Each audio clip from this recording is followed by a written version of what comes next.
Shalom दोस्तों, आत्मिक अनुभव पार्ट 1 जो भी देख रहे हैं, परमेश्वर आप सबको बहुतायत से आशीष दे। सबके ज़िंदगी में अपने अपने आत्मिक अनुभव होते हैं। उसी रीति से मेरे जीवन में भी कई आत्मिक अनुभव है। मैं सारे तो नहीं बता सकता, थोड़े चीज़ें मैं आपसे शेयर करना चाहता हूँ, क्योंकि अ, यीशु ने कहा है कि अगर मैं पृथ्वी की बातें आपको बताऊं तो आप विश्वास नहीं करते और नहीं समझ सकते, तो मैं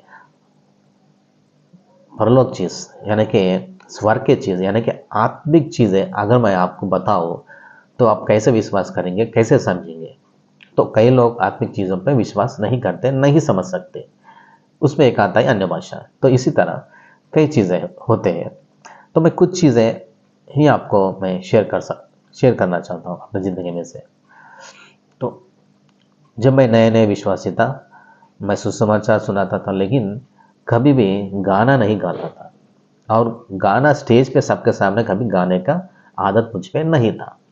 तो एक दिन ऐसा हुआ कि एक मीटिंग चलाना पड़ा। वहाँ पे मुझे फ़ोन आया कि जो मीटिंग चलाने के लिए लगाए थे, जो प्रीचर था, वो चर्च वाले मुझको फ़ोन किया कि हम लोग बारिश में फंस गए हैं, हमको आने में 1.5 घंटा लगेगा, शायद मैसेज भी आपको ही देना पड़ेगा, तो आपको ही पूरी तरह चलाना पड़ेगा आज के दिन।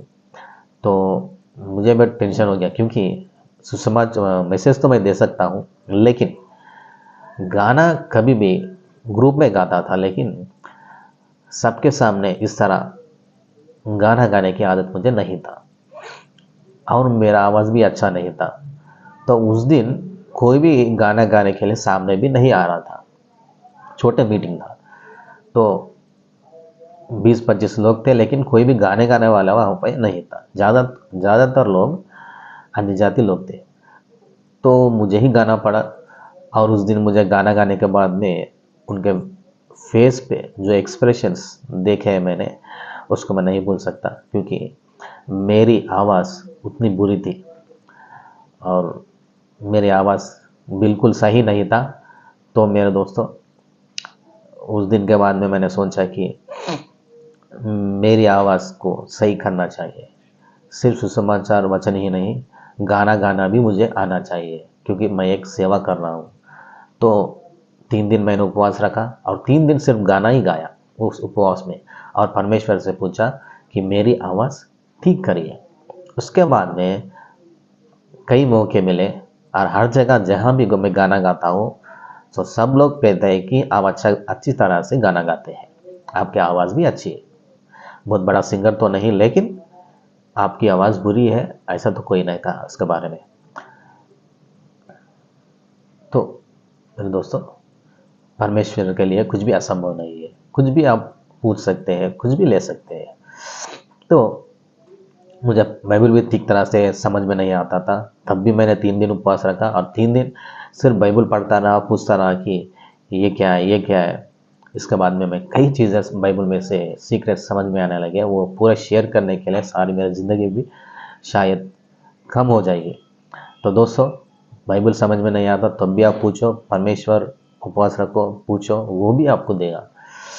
तो मेरे दोस्तों, और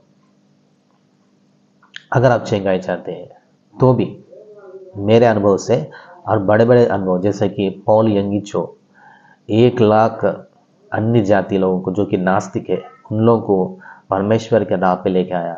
भक्त सिंह जो कि हजारों चर्चेस बांधे, ऐसे आदमी को कि अनुभव से मैं बोल रहा हूँ। अगर आपको चंगाई चाहिए तो इंसानों के पीछे मत भागिए।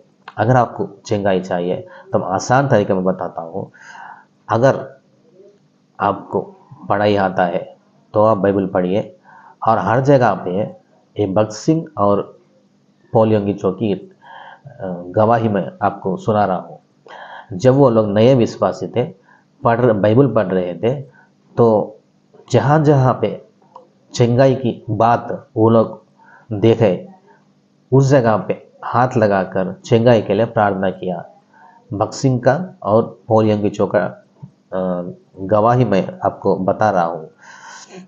उनके आत्मिक अनुभव में से, और मेरा भी अनुभव ऐसे है कुछ, कि कभी भी अगर मैं कुछ भी हेल्थ प्रॉब्लम, हेल्थ इश्यूज दिखता है, तो मैं बाइबल पढ़ता हूँ, एक 5 चैप्टर पढ़ता हूँ, फिर अपने आप पर हाथ लगाकर मैं प्रार्थना करता हूँ, फिर 5 चैप्टर, फिर प्रार्थना, फिर कुछ बाइबल पढ़ता हूँ, फिर प्रार्थना करता हूँ। इस रीति से आपको अच्छी तरह से चंगाई मिल सकती है। तो